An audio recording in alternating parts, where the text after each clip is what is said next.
Sasa nimepita hapa mtaa wa Msimbazi, karibu kabisa na klabu ya Simba, kona ya Mchikichi na Msimbazi. Nimekutana na shimo kubwa kama mnavyoliona liliyopo kwenye barabara ya Msimbazi. Ndugu zangu wafanyabiashara huwa wanalifunika na meza hizi hapa, baadaye wanaendelea kufanya biashara zao. Ningewaomba watu wa kamati inayohusika na mazingira na usafi, hili jambo tulisimamie leo.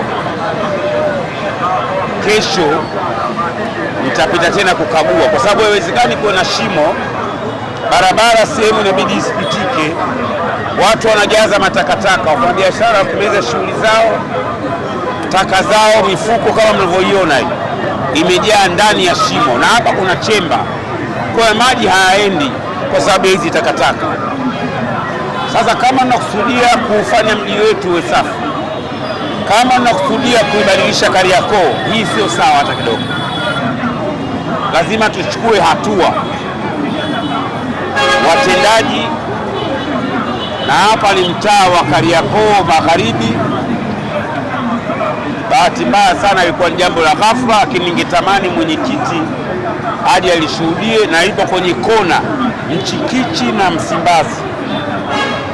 Hizi ndio kero za kwanza za Kariakoo, kwa wafanyabiashara wenyewe, kwa watembea kwa miguu, watu wanaokuja kufuata bidhaa, lakini na kwa wakazi.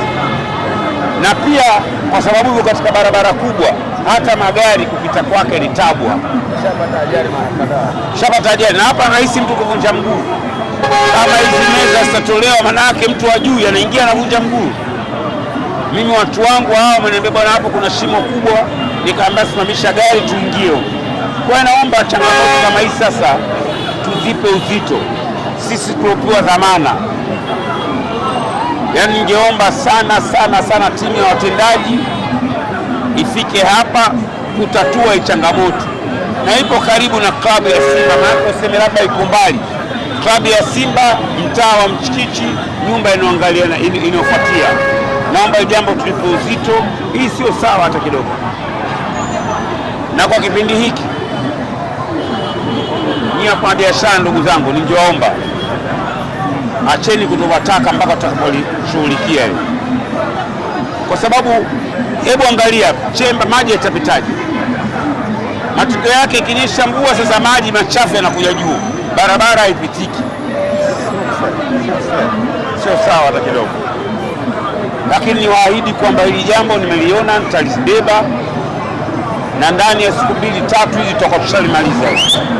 Tuliomba kazi hii kwa ajili ya kutumikia watu, kuwaletea maendeleo, lakini na kutatua changamoto na kero zao. Poleni sana kwa hii changamoto, kila la heri. Na furahi kuona kwamba mnapigania maisha yenu wenyewe. Mungu awabariki sana, asanteni sana.